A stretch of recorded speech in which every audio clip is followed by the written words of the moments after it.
Buenos días, doctores. Soy el doctor Gabriel Nissen Matos.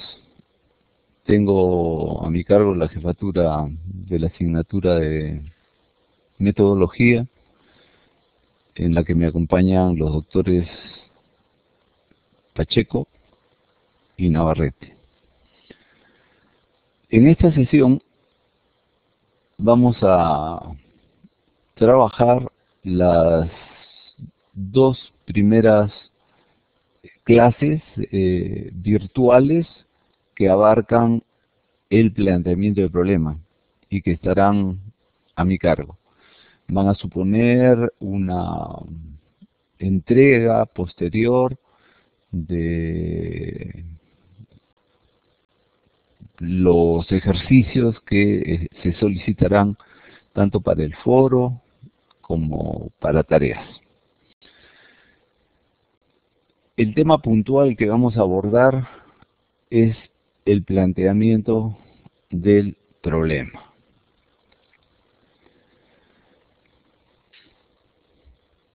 Aquí tenemos un cuadro que hemos denominado situación problemática. ¿Qué significa situación problemática? ¿Y para qué es este cuadro? Debemos recordar que la investigación científica se desarrolla no necesariamente sobre temas, sino sobre problemas. Los temas de investigación forman parte de lo que se denominan las monografías e incluso las monografías científicas. Los temas son de carácter general. Cito el ejemplo de ecología, ¿no? O salud. En ese caso, no se indica una perspectiva puntual, sino un trabajo extenso que corresponde a las monografías. Las investigaciones científicas no se desarrollan exactamente sobre temas, sino sobre problemas. Cuando un tema se convierte en problema, cuando compromete sectores de la población. De manera que, por eso, le corresponde este enunciado de situación problemática. Recordemos que este esquema nos va a servir para describir y formular el problema. Observen ustedes al final de la diapositiva que dice descripción y formulación del problema. Un investigador tendría que ser muy ducho para plantear la descripción y la formulación del problema sin un trabajo sistémico, esquemático, previo. Y aún siendo experto, perito en la materia, puede fallar y su trabajo puede ser inconsistente. Por eso es que nosotros sugerimos que para describir y formular el problema, sigamos este sistema que estamos sugiriendo para poder elaborarlo. Debajo del título Situación Problemática aparece un subtítulo Enunciados de hechos y explicaciones. Para hacer este trabajo yo sugiero dividir una página de Word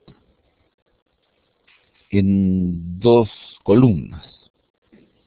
Una columna numerada de hechos, 1, 2, 3, 4, 5, 6, N, y sus correspondientes explicaciones, 1, 2, 3, 4, 5, 6, N.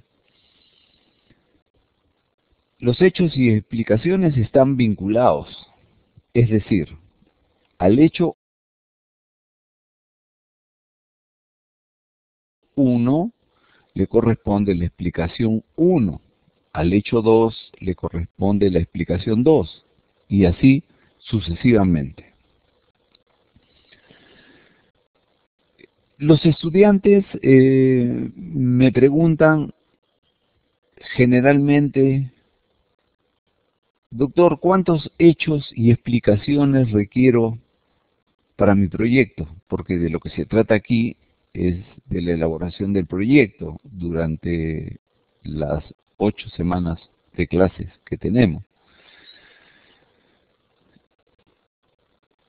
Mi respuesta es que, en primer lugar, el asunto no es de tipo cuantitativo, exactamente, ¿no?, sino más bien de tipo cualitativo. Los hechos deben ser tantos como ocurran en el análisis de una situación problemática. En mi experiencia, nunca he tenido en trabajos consistentes menos de 80 hechos. El número mayor que recuerdo en los trabajos que he asistido ha sido de 220, pero digamos que eso lo consideraba monumental, enorme para una investigación. Entonces podríamos estar hablando de entre 80 a 120 hechos y explicaciones que se requieren para este trabajo. A cada hecho, como ustedes observan en este esquema, le corresponde una explicación. Por eso es que aparece allí un vector de vinculación entre los hechos y las explicaciones. Luego viene un tamizaje de los hechos y explicaciones. Este cuadro continúa con la numeración de los hechos y explicaciones que luego de una revisión no muestran una consistencia sólida para la investigación, y los hechos consistentes para la investigación, hechos y explicaciones consistentes para la investigación, que hemos dividido en hechos verificables y hechos que se someterán a prueba de consistencia, ¿no? Por ejemplo, si se indica fiebre, con un termómetro yo lo resuelvo y lo verifico. Ictericia, observo la palidez en el rostro. Pero hay otros hechos que están basados en suposiciones y esos se someterán a pruebas de consistencia. Del mismo modo, las explicaciones, hay explicaciones que son verificables, ¿no?, y explicaciones que se someterán del mismo modo a pruebas de consistencia para saber si resultan cabales.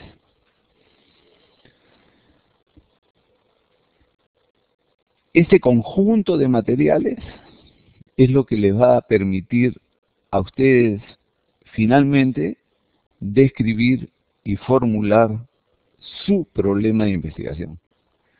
Si ustedes no dan este paso previo, va a ser muy difícil que adquieran coherencia y cohesión, entendiendo por coherencia que el trabajo no presente elementos contradictorios, y por cohesión que de principio a fin sea sistémico, vinculante.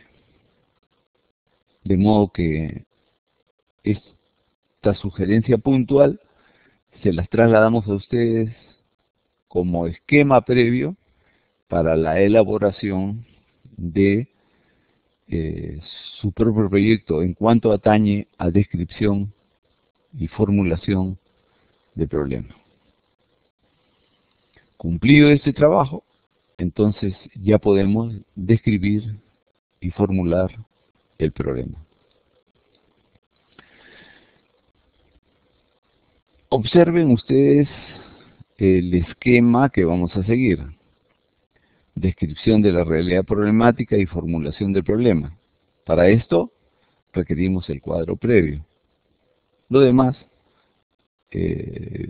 objetivo, justificación, limitaciones, viabilidad, va a surgir de este trabajo preliminar. Empezamos con la descripción de la realidad problemática. Dice aquí, nombrar el problema que da origen a la investigación. Recuerden, la investigación científica no se da sobre temas, sino problemas. Entonces, debemos nosotros indicar de modo extenso al comienzo, ¿no? Indicar cuál es el problema que da origen a la investigación. Añadimos que si es posible o conveniente, se debe también indicar aquellos problemas con los que se relaciona al integrar el conjunto de problemas o problemática de una determinada área de la realidad. ¿Qué quiere decir esto?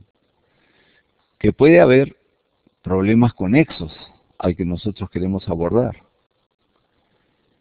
O también que dentro de un problema mayor, nosotros segmentemos el universo, el campo de la investigación, el área investigativa, ¿no? Y esta quede reducida, ¿no? Pero al comienzo debemos describirla. Eso es lo que nos pide esta diapositiva. ¿Cuál es la estrategia que sugerimos para describir la realidad problemática? En los textos de metodología existen diversas sugerencias. La que yo formulo es la siguiente. Podemos empezar nombrando el problema y describiéndolo en un nivel global y latinoamericano, para descender en un tercer escalón a qué cosa ocurre con este problema en el Perú y culminar con el problema en el centro hospitalario o el centro de salud en el que ustedes trabajan. Esto es sumamente importante. Los mayores errores en la descripción de la realidad problemática yo los noto en este primer segmento, porque lo que hace la mayoría de investigadores es citar de modo general el problema en el mundo, pero esto es descripción de la realidad problemática, no dice descripción de la realidad mundial, dice descripción de la realidad problemática, es decir, ¿cuál es el problema puntual? En el centro hospitalario. Y para eso podemos tomar de base la referencia en el mundo, la referencia en América Latina, como sea en el Perú, pero principalmente describirlo en el centro de salud en el que ustedes trabajan. Tenemos resuelto entonces este primer problema, descripción de la realidad problemática. Los estudiantes usualmente me preguntan, doctor, ¿cuántas páginas requiero para describir la realidad problemática? En mi experiencia, de 4 a 8 páginas, y divididas en un 50% para el área mundial y latinoamericana, y un 50% para el Perú y para el centro en el que ustedes trabajan. Esta que puede parecer una sugerencia anodina, impuntual, sin embargo resulta importante porque le permite al estudiante concebir una extensión. Luego tenemos la formulación del problema. En realidad, aquí me centraría en el segundo párrafo, ¿no? Responder a la pregunta en qué consiste el problema nombrado. Pero a continuación se indica el problema puede ser formulado en forma de pregunta. Y este condicional, el problema puede ser formulado, esta interrogación va a pasar a ser una obligación, porque en los esquemas de trabajo que tenemos en la universidad, la formulación del problema es en forma de pregunta.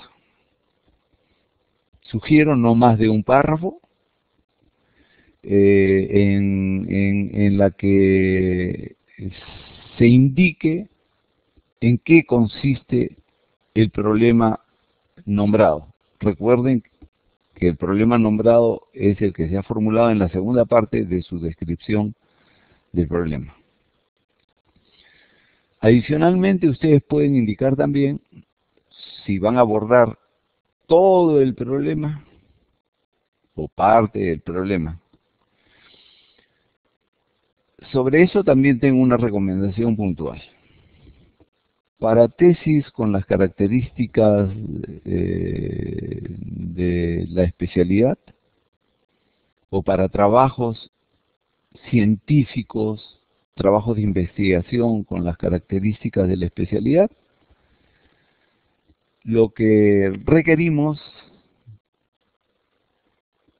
es una formulación directa y no amplia. Es decir,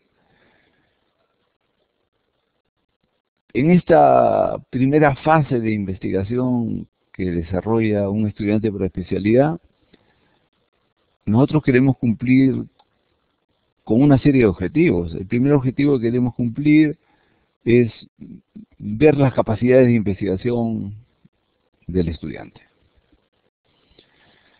¿no? En segundo lugar, que su trabajo sea original. Y en tercer lugar, que sea socialmente importante. Entonces, para que sea socialmente importante, debe resolver un problema de la comunidad. Y el problema de la comunidad que va a resolver es el de su centro de salud. Luego, tenemos los objetivos de la investigación. En los textos de metodología, ustedes van a observar distintos tratamientos para los objetivos de la investigación. Hay una rica discusión, un interesante debate entre los miembros de nuestra propia comunidad y los miembros de la comunidad investigativa peruana, latinoamericana y mundial sobre el diseño de objetivos. Desde mi perspectiva, los objetivos de la investigación tienen la siguiente clasificación. Objetivo general. Noten que formulo singular.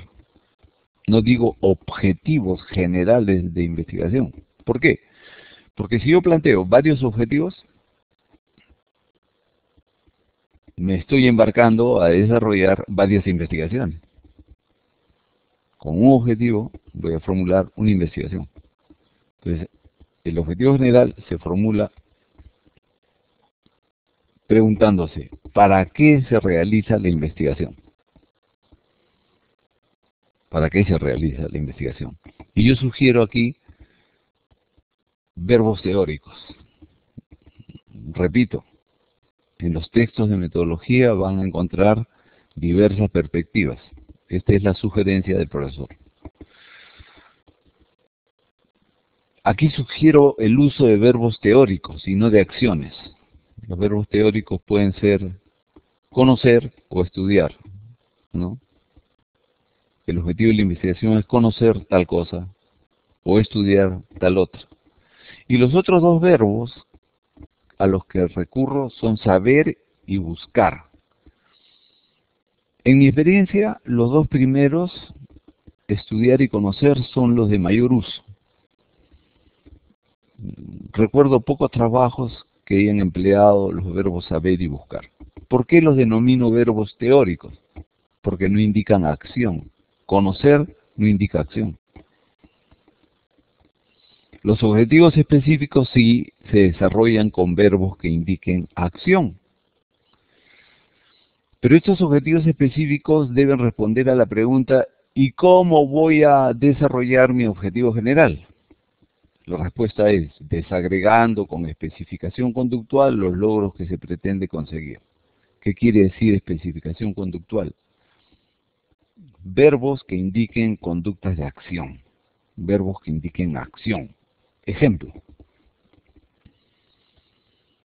determinar tal cosa, precisar tal otra, indicar, medir, correlacionar, relacionar, establecer, etcétera.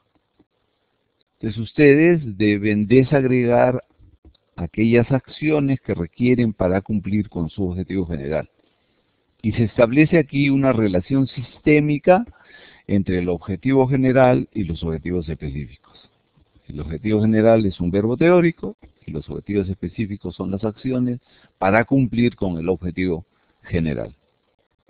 Con esto estamos cubriendo la tercera acción de nuestro trabajo inicial. Luego tenemos la justificación de la investigación.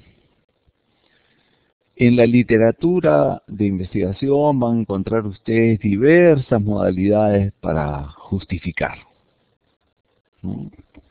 El equipo sugiere aquí precisar para quiénes es necesario estudiar este problema y para quiénes es conveniente este estudio, ¿no? El quién o quiénes son generalmente instituciones, organismos o sectores poblacionales. Yo justifico la realización de la investigación, ¿no?, porque socialmente se requiere. Cuando digo socialmente se requiere es porque hay un problema que solucionar, que es original y que es socialmente importante, como indiqué en algún momento. Y por esa razón lo abordo. Ese es el qué de la justificación. ¿Quiénes la requieren? Usualmente, casi siempre, el Estado, el Ministerio de Salud,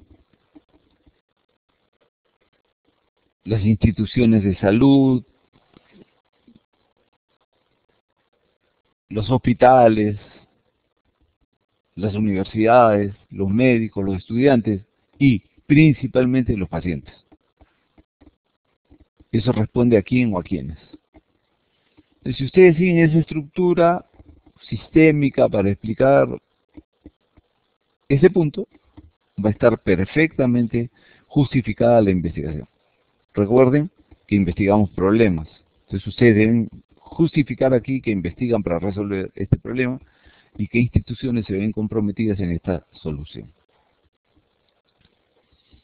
En quinto lugar, tenemos las limitaciones de la investigación. La literatura es muy amplia aquí y diversa, ¿no? Eso también ha concitado en los equipos de investigación con los que trabajamos discusiones muy ricas y permanentes. Porque una cosa es, entiendo, la limitación y otra cosa es la delimitación. Desde mi punto de vista, en este enunciado de limitaciones de la investigación, se debiera también delimitar, pero vamos por partes. Yo considero limitaciones las restricciones propias del tipo de problema abordado. Es decir, ¿qué problemas tengo en mi institución para abordar este trabajo, esta investigación? Podría ser, por ejemplo, que las historias clínicas no existan o no estén bien llevadas, no se hayan desarrollado bien, ¿no? Otra limitación podría ser temporal, ¿no?, que el tiempo no me permite cubrirla. Espacial, que no tenga un lugar donde realizarla. Esas son limitaciones desde mi perspectiva. Y las delimitaciones se refieren a delimitaciones espaciales y temporales. La delimitación espacial es dónde y la delimitación temporal es cuándo. Usualmente estas investigaciones deben desarrollarse en un lugar y con un año de extensión. Puede ser menos si el caso lo merita. Imaginen ustedes, por ejemplo, la epidemia del cólera. Entonces aquí el tiempo se restringe por la necesidad. ¿Mm?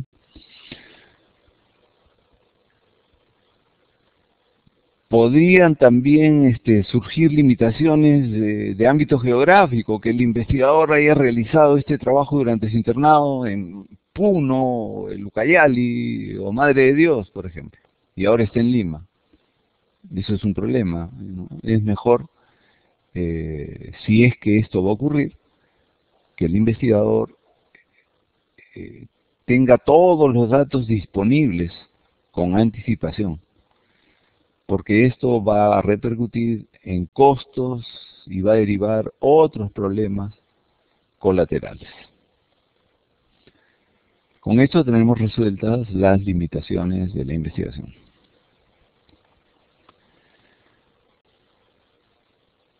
Luego tenemos la viabilidad del estudio.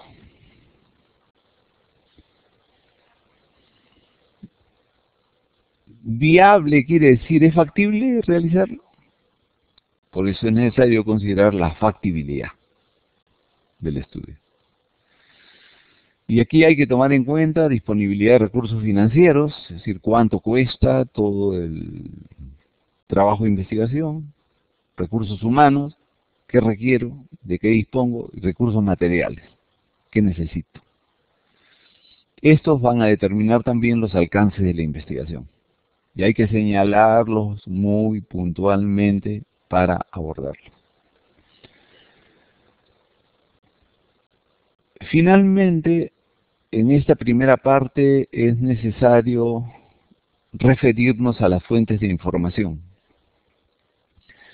No exactamente a qué son las fuentes bibliográficas, hemerográficas, que son de revistas, o las fuentes electrónicas y otras fuentes, sino como una sugerencia para aprovechar la infraestructura y los recursos que proporciona la universidad para la obtención de estas fuentes.